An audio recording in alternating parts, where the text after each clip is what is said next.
Assalamualaikum warahmatullahi wabarakatuh. Hai kelas 5, apa kabar kalian hari ini? Semoga kalian semua dalam keadaan sehat dan semangat.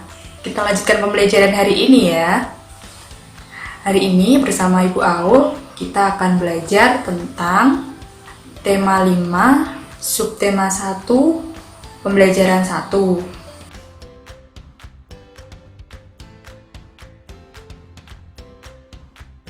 Anak-anak, sebelum kita mulai pembelajaran hari ini, kita siapkan dulu alat tulisnya.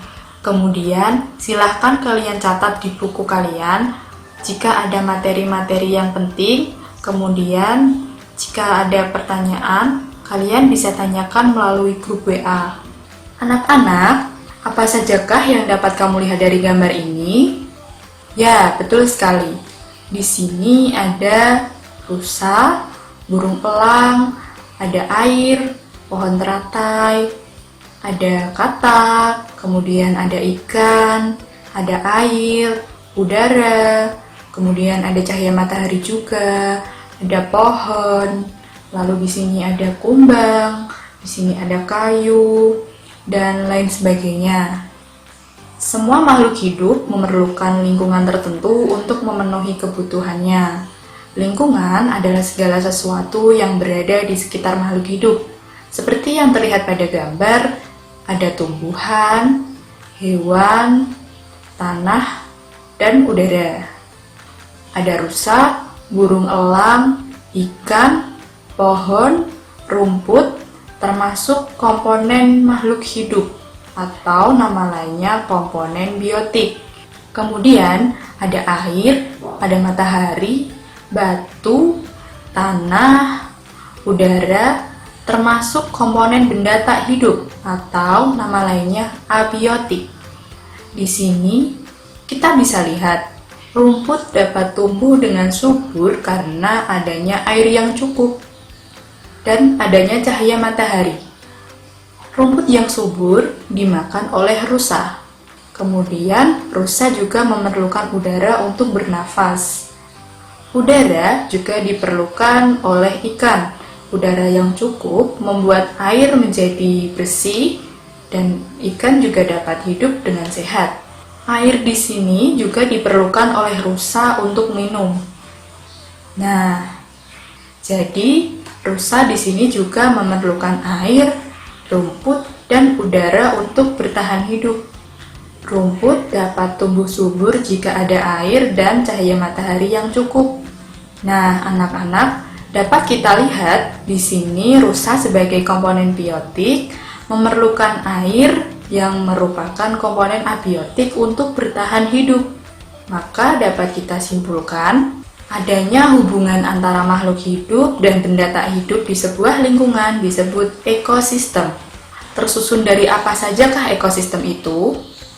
Ada individu, populasi, dan komunitas. Yang pertama individu. Individu adalah makhluk hidup tunggal. Contohnya, sebuah pohon mangga. Ada seekor ikan dan seekor rusa. Tunggal berarti satu ya anak-anak. Jadi di sini hanya ada satu ekor dan satu pohon saja. Lalu populasi. Populasi adalah kumpulan individu sejenis yang menempati suatu daerah tertentu. Contohnya ada kumpulan rusa, ada kumpulan ikan. Yang terakhir komunitas.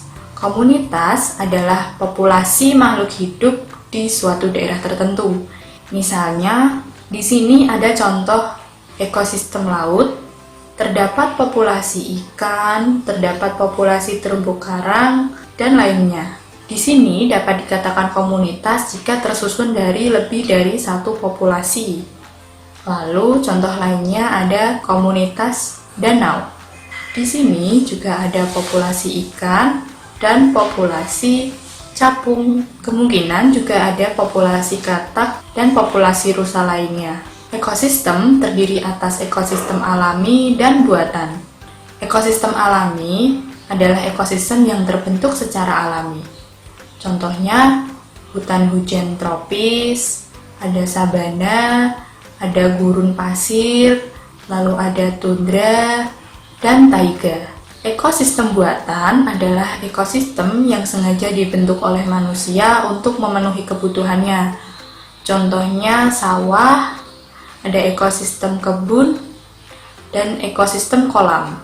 Ekosistem buatan biasanya sengaja dibentuk oleh manusia, berbeda dengan ekosistem alami yang secara alami terbentuk secara sendirinya. Selanjutnya, hewan berdasarkan jenis makanannya dibedakan menjadi 3, yaitu ada herbivora, karnivora, dan omnivora. Herbivora adalah hewan yang makanannya berasal dari tumbuhan. Gigi hewan ini terdiri dari gigi seri, gigi geraham, dan tidak memiliki gigi taring. Bisa kita lihat dari tengkorak hewan herbivora. Gigi seri berada di depan gigi tajam. Gigi ini berguna untuk memotong makanan. Sementara itu, gigi geraham berfungsi untuk menghaluskan makanan yang telah dipotong oleh gigi seri. Jadi, gigi ini memang berfungsi untuk memakan makanan yang berasal dari tumbuhan. Contohnya, ada kuda, kelinci, kambing, dan sapi. Karnivora. Karnivora adalah kelompok hewan yang memakan hewan lainnya.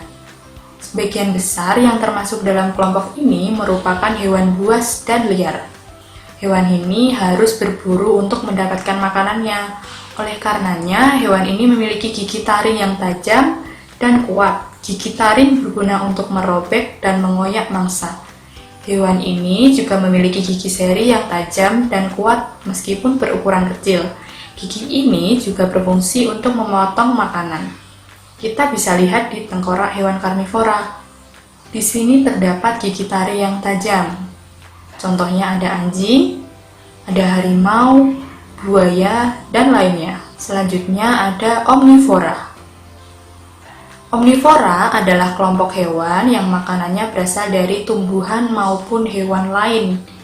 Jadi mereka bisa makan tumbuhan dan bisa makan hewan lainnya. Hewan omnivora memiliki susunan gigi tersendiri, gigi seri, gigi taring, geraham.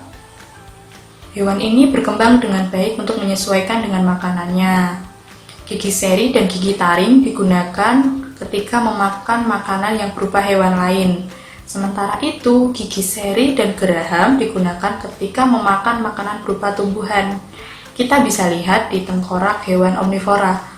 Di sini mereka juga memiliki gigi taring seperti karnivora dan gigi seri di sini dan gigi geraham yang digunakan ketika memakan makanan berupa tumbuhan. Jadi omnivora karena memiliki gigi yang sesuai untuk memakan daging dan tumbuhan, jadi mereka bisa memakan tumbuhan maupun hewan lainnya. Contohnya ada gorila, orangutan, dan babi. Selanjutnya, silahkan kalian kerjakan tugas-tugas yang telah dikirimkan di grup ya.